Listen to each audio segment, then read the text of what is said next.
नमस्कार मित्रांनो, इयत्ता 12वी अर्थशास्त्र विषयाच्या बोर्ड परीक्षेतील महत्त्वाच्या प्रश्नांविषयीची माहिती आपण अभ्यासत आहोत। मित्रांनो, यापूर्वी आपण 1 ते 9 प्रकरणांच्या संदर्भातील महत्त्वाच्या प्रश्नांवरती सेपरेट व्हिडिओ तयार केलेले आहेत। म्हणजे प्रकरणांनुसार आपण हे व्हिडिओ तयार केलेले आहेत।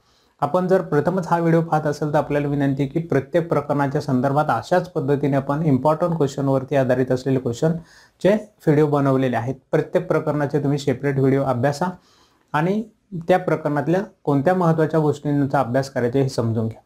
मित्रांनो, हे सगळ्या प्रश्नांची मी माहिती देत असताना प्रत्येक प्रकरणांवाईज मी सुरुवातीला महत्त्वाचे प्रश्न तुम्हाला दिलेले आहेत आणि हे प्रश्न त्या संदर्भातले आहेत। एखाद्या विद्यार्थ्याला जर 3 नंबरचं प्रकरण सोपं वाटत असेल तर त्या विद्यार्थ्याने त्या 3 नंबरच्या प्रकरणातले कोणते महत्त्वाचे प्रश्न करायचे, तर त्यासाठी अशा पद्धतीचे मी प्रकरणांवाईज सेपरेट व्हिडिओ बनवले, जेणेकरून तुम्हाला प्रकरणातल्या कोणत्या पार्टचा अभ्यास करायचा आहे हे समजेल।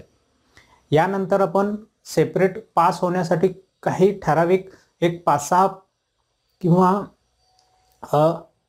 7-8 प्रश्नच फक्त अख्ख्या सिलेबसवरती आधारित असलेले मी देणार आहे आणि त्या 6-7 प्रश्नांचाच अभ्यास करून तुम्ही पास होऊ शकता असेही प्रश्न पास होणाऱ्या विद्यार्थ्यांसाठी आपण तयार करणार आहोत। त्याच्या संदर्भातला व्हिडिओ नेक्स्ट काही दिवसांमध्ये आपण तयार करतोय, त्याचा अभ्यास सुरू आहे। प्रत्येक प्रकरणावर असे इम्पॉर्टंट क्वेश्चन तयार करत असताना बराचसा वेळ आपल्याला हे शोधण्यासाठी जातं की नेमकं इम्पॉर्टंट त्या प्रकरणावरती काय आहे। या सगळ्या गोष्टी तयार करून आपण त्या संदर्भातली माहिती देत असतो। त्यामुळे तुमचा बराचसा वेळ विद्यार्थ्यांचा वाचणार आहे, कारण ह्या गोष्टी तुम्हाला शोधून करायच्या होत्या, तर त्या गोष्टी मी स्वतः तुम्हाला शोधून देत आहे। त्यामुळे तुम्हाला फक्त त्या प्रकरणातल्या सांगितलेल्या गोष्टींवरती फोकस करायचा आणि त्याचा अभ्यास करायचा। ठीक आहे मित्रांनो, आज आपण ह्या अर्थशास्त्रामधील प्रकरण क्रमांक 10 भारतातील विदेश व्यापार ह्या प्रकरणातल्या महत्त्वाच्या प्रश्नांचा अभ्यास करणार आहोत। प्रकरण 1 ते प्रकरण 10 आज आपण अभ्यासाला घेतले। प्रत्येक प्रकरणातले इम्पॉर्टंट क्वेश्चन अभ्यासून झाले। आज आपला हा शेवटचा ह्या सिरीज मधला व्हिडिओ आहे। मित्रांनो, हे प्रश्न तुमच्या लक्षात आल्यानंतर इतर विद्यार्थ्यांनाही त्याच्या संदर्भातली माहिती तुम्ही देऊ शकता किंवा आपल्या ग्रुपवरती हे व्हिडिओ सेंड करा, म्हणजे त्यांना ह्या विषयीची माहिती समजणार आहे। चला, नेहमीप्रमाणे आज आपण ह्या प्रकरणातले देखील 3 महत्त्वाचे प्रश्न विचारात घेणार आहोत। ह्या प्रकरणावरती कोणते फरक विचारले जाऊ शकतात, या प्रकरणावरती 4 मार्काचे कोणते प्रश्न विचारले जाऊ शकतात आणि 8 मार्काचा प्रश्न विचारायचा झाला तर कोणते प्रश्न आपल्याला ह्या प्रकरणावरती अभ्यासावे लागतील, या 3ही प्रकारच्या प्रश्नांचा विचार आपण करूया। सुरुवात करूयात पहिला प्रश्न आहे फरक स्पष्ट करायचा प्रश्न। फरकांमध्ये कोणते इम्पॉर्टंट फरक आपल्याला ह्या प्रकरणातले अभ्यासावे लागतील। पहिला महत्त्वाचा फरक माझ्या दृष्टीने आहे ह्या प्रकरणामध्ये असलेला अंतर्गत व्यापार आणि बाह्य व्यापार। अंतर्गत व्यापार आणि बाह्य व्यापार याचा फरक स्पष्ट करताना पहिला मुद्दा आपल्याला लिहायचा आहे अर्थ आणि व्याख्येचा। अर्थ किंवा व्याख्येचा लिहायचा आहे। दोघांपैकी एक मुद्दा तुमचा असला पाहिजे, कारण त्याच्यासाठी 1 मार्क असतो। इतर 2 कोणतेही मुद्दे लिहायचे आहेत, त्यामध्ये मी माझ्या दृष्टीने ह्या ठिकाणी इम्पॉर्टंट वाटतोय तो म्हणजे चलन। दोन्ही व्यापारांमध्ये कोणत्या चलनाचा वापर केला जातो ते चलन तुम्ही ह्या ठिकाणी सांगू शकता। आणि दुसरा मुद्दा आहे उदाहरणांचा। दोन्हीही व्यापारांची तुम्ही उदाहरणं लिहू शकता, यासाठी 1 मार्क मिळेल। असे 2 मार्काचा तुमचा हा प्रश्न क्लिअर होईल। हा एक इम्पॉर्टंट फरक आहे। फरकाबरोबरच तुम्हाला इतरही जर संकल्पना विचारल्या किंवा बाकीच्या ठिकाणी 2 मार्काचे प्रश्न विचारले तर त्याची उत्तरं ह्या फरकाचा अभ्यास असेल तर लिहिता येऊ शकतात, करता येऊ शकतात, म्हणून मी तुम्हाला फरक देते। फरक जरी ह्या प्रकरणावरती विचारला नाही तरी दुसरीकडे 2 मार्काला यामधली संकल्पना विचारली जाऊ शकते। यानंतर दुसरा फरक आपल्याला करून ठेवायचा आहे तो म्हणजे व्यापार तोल आणि व्यवहार तोल, या 2 संकल्पनांवरती आधारित असलेला फरक आहे। सुरुवात आपल्याला करायची फरकाची नेहमी अर्थ किंवा व्याख्यापासून, त्यासाठी 1 मार्क असतो, म्हणून अर्थ आणि व्याख्या लिहा।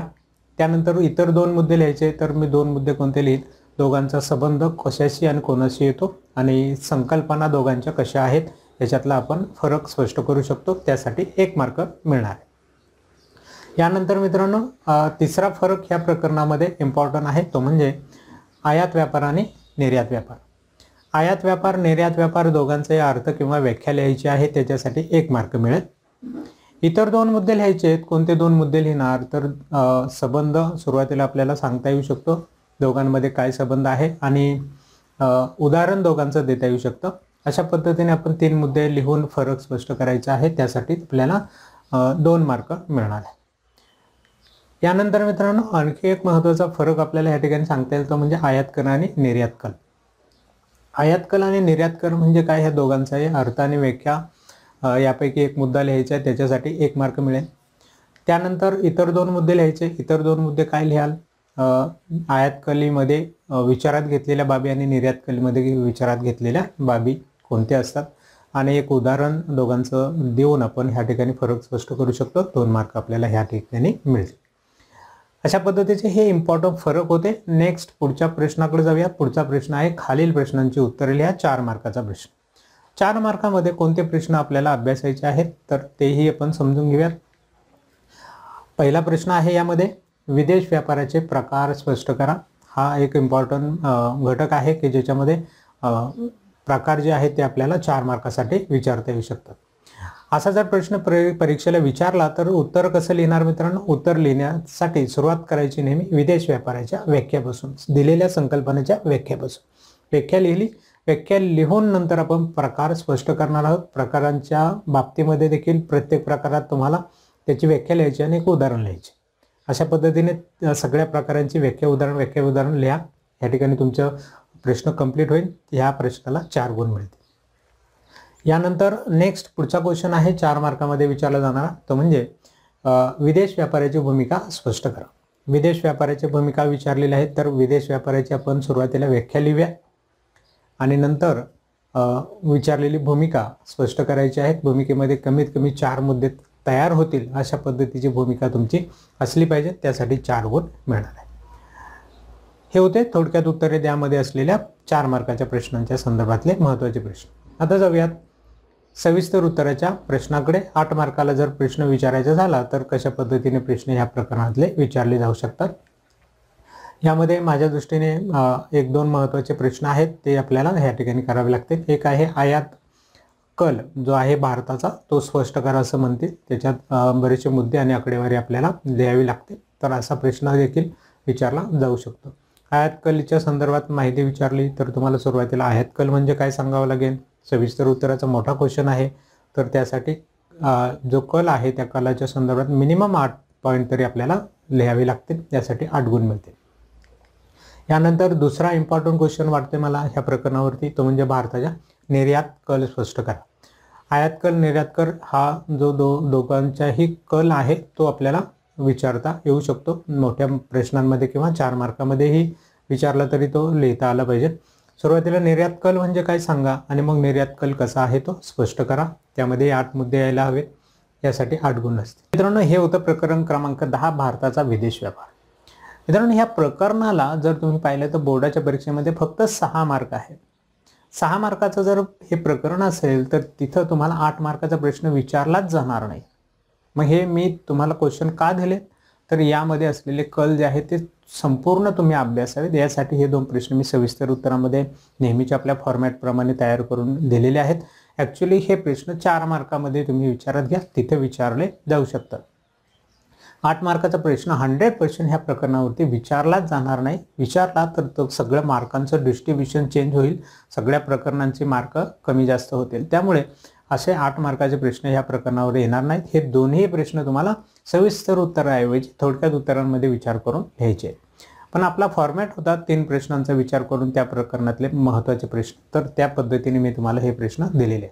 चला मित्रांनो आता आपण प्रकरण क्रमांक 1 ते प्रकरण क्रमांक 10 पर्यंत असलेल्या महत्त्वाच्या प्रश्नांच्या संदर्भातले संपूर्ण व्हिडिओ आपण अभ्यासलेले आहेत आणि या प्रश्नांचा अभ्यास करायला तुम्ही सुरुवात केलेली असेल। या प्रश्नांचा अभ्यास तुम्ही करावा, सुरुवात करावी आणि हे प्रश्न अभ्यासून झाल्यानंतर इतर जर काही तुम्हाला अभ्यास करायचा असेल तो कोणता अभ्यास करायचा, तर उरलेले इतर जे प्रश्न आहेत ना त्यांचीही माहिती मी नंतर काही व्हिडिओमध्ये देणारच आहे। पण सुरुवात तुम्हाला अभ्यासाला करताना ह्या प्रश्नांपासून करायची, हे प्रश्न आधी तुमचे क्लिअर असले पाहिजे। बोर्डाला जाण्यापूर्वी ह्या प्रश्न तुमचे क्लिअर आहेत का हे याची एकदा खात्री करा आणि नंतर बोर्डाच्या परीक्षेला तुम्ही सामोरे जायचे। ठीक आहे मित्रांनो, बऱ्याचशा गोष्टींचा अभ्यास करून इम्पॉर्टंट क्वेश्चन तुमच्यापर्यंत पोहोचवलेत। नक्की तुम्हाला ह्या प्रश्नांचा फायदा होईल। हे याची मला खात्री आहे. या व्यतिरिक्त इतर जे आपल्याला काही गोष्टी करायच्या आहेत त्याच्या संदर्भात नेक्स्ट व्हिडिओमध्ये तुम्ही पुन्हा पुढसाठी इम्पॉर्टंट काही गोष्टी आपण अभ्यासणारच आहोत, त्या तुम्हाला देण्याचा प्रयत्न माझा नक्कीच असणार आहे. चला तर मग ही सिरीज कशी वाटली हे कमेंटमध्ये जरूर लिहा. नेक्स्ट आपण एक वेगळी सिरीज घेऊन येतोय. एक 10 दिवसामध्ये ती देखील सिरीज तुमच्यासाठी उपलब्ध होईल. ती देखील व्यवस्थित पहा. हे प्रश्न हे सगळ्या गोष्टी तुमच्यापर्यंत पोहोचल्या की आपल्या मित्रांनाही त्याच्या संदर्भातली माहिती सांगा, त्यांनाही याची माहिती होऊ द्या, म्हणजे जेणेकरून सगळ्यांना चांगले मार्क मिळतील. ठीक आहे मित्रांनो, चला तर मग आजचा व्हिडिओ या ठिकाणी थांबवतोय. भेटूया आपल्या पुढच्या अशाच पद्धतीने इम्पॉर्टंट काही महत्त्वाच्या गोष्टींच्या माहितीसोबत. तोपर्यंत नमस्कार.